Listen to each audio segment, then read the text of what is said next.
Sir, ये पूरा मामला राजनीतिक है। विधानसभा चुनाव में जो है तेलंगाना में प्रधानमंत्री नरेंद्र मोदी जी ने एक भाषण दिया था और उसमें उन्होंने कहा था कि मैं देश के जो है SC ST में आरक्षण को बांटूंगा और बांट कर जो है अलग अलग सबको दूंगा। उसी आधार पे सुप्रीम कोर्ट में जो है सुनवाई शुरू हुई इमीडिएट, जबकि केस जो है लगभग डेड अवस्था में पड़ा था। तो अब उसके बाद जो है इसमें सुनवाई होकर फैसला रिजर्व हुआ और इलेक्शन के ठीक बाद जो है ये फैसला आया है।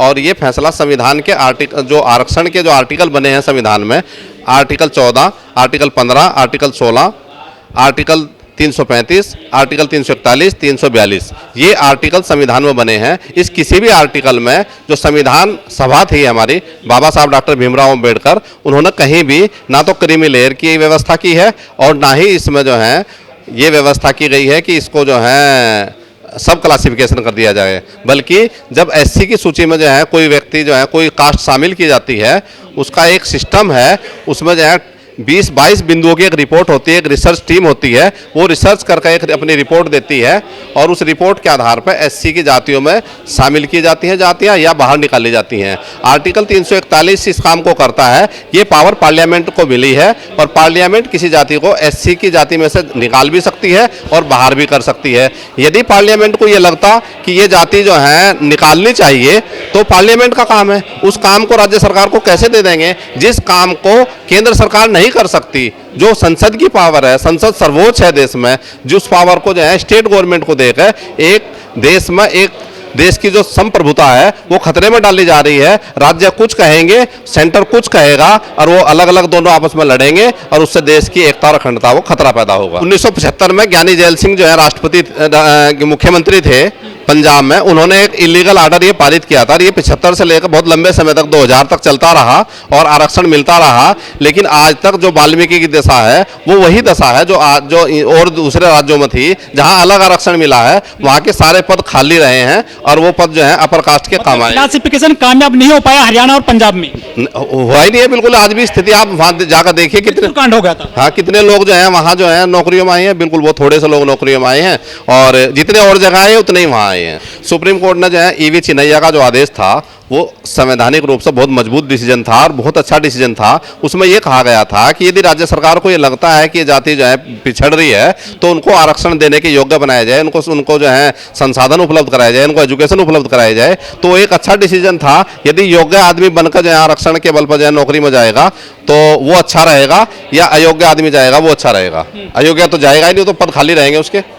ये सामने आया कि कुछ जातियां आरक्षण से अछूती रह गई हैं, क्यों ना उनका मौका दिया जाए। ये प्रयास किए जा रहे हैं सुप्रीम कोर्ट के जजमेंट के द्वारा। सर, ये पूरा जो है ना पूरा आरक्षण सबका है और इसको जो है उसमें एक तरह के सब जो है जातियों को एक साथ किया गया है और करके उनको आरक्षण दिया गया है और वो उसके आरक्षण को लेने का मतलब पढ़ाई है। कुछ लोग कह रहे हैं कि चमार, जाटव और मीणा ये लोग ज्यादा मजा ले गए हैं आरक्षण का।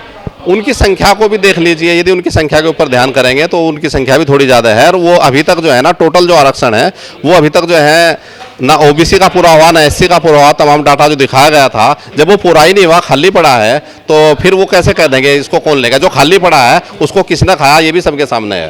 मिठाई बांट रहे हैं एक पक्ष के लोग।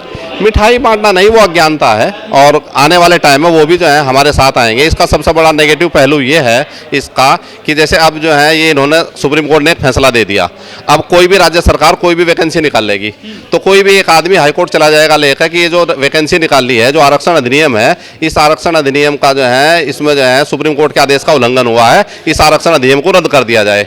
तो आने वाले टाइम में हाईकोर्ट का जज बैठकर जो है इसमें आरक्षण अधिनियम ही रद्द हो जाएगा, ना किसी भी कास्ट के जो है हिस्से का जो है नहीं रहेगा। यही इनका मंशा है असली। SC ST में क्लासिफिकेशन की बात की जा रही है, क्रीमी लेयर की बात की जा रही है, ये कितनी जायज लगती है आपको? जब संविधान में नहीं लिखा हुआ है, ना क्रीमी लेयर लिखा हुआ संविधान में, ना इसमें जो है सब क्लासिफिकेशन लिखा हुआ, जो चीज़ संविधान में लिखी हुई वो होनी चाहिए वो बहुत सोच समझ। OBC में क्रीमी लेयर लगा दी गई।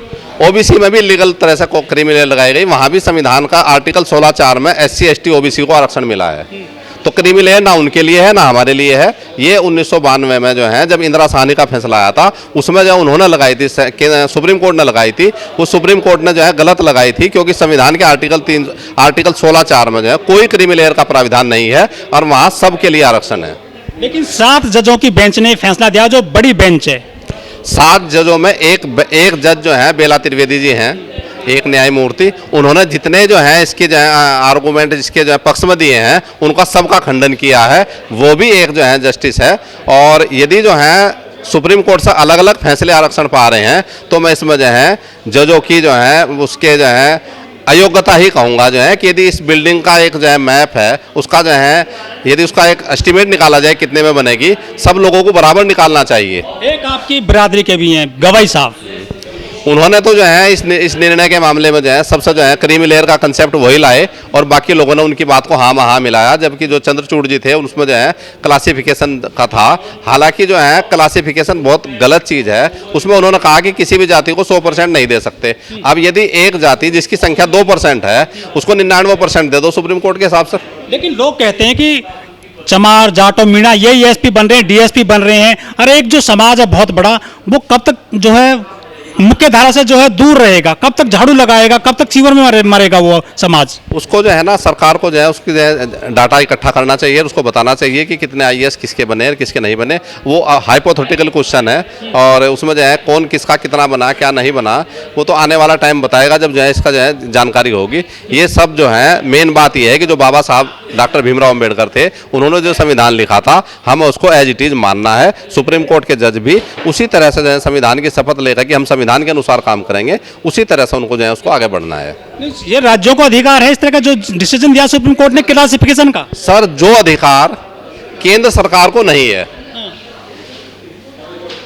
सर उसकी एससी की लिस्ट में छेड़छाड़ करने का, वो अधिकार जो है राज्य सरकार को देना टोटली इलीगल है। वो पावर पार्लियामेंट की है, इस देश की पार्लियामेंट की पावर है, संसद की पावर है। संसद किसी जाति को एससी की सूची में डाल सकती है और एससी की सूची में से निकाल सकती है। पार्लियामेंट का ही काम है, वो पार्लियामेंट का काम राज्य सरकार को सुप्रीम कोर्ट सौंप रही है और केंद्र सरकार चुप है। केंद्र सरकार की सहमति है इस पर, केजरीवाल सरकार की सहमति है इस पर। कांग्रेस की चुप्पी इस मामले में कांग्रेस को सवालों के घेरे में खड़े कर रही है। जो संविधान बचाने की कांग्रेस ने बात की थी आज वो पूरी तरह से विफल है। आंदोलन की अपील कर दी है लोगों ने किस तारीख को। समाजवादी पार्टी भी विफल है, तृणमूल कांग्रेस भी विफल है, जितनी पार्टियां विपक्ष की हैं सब फेल हैं।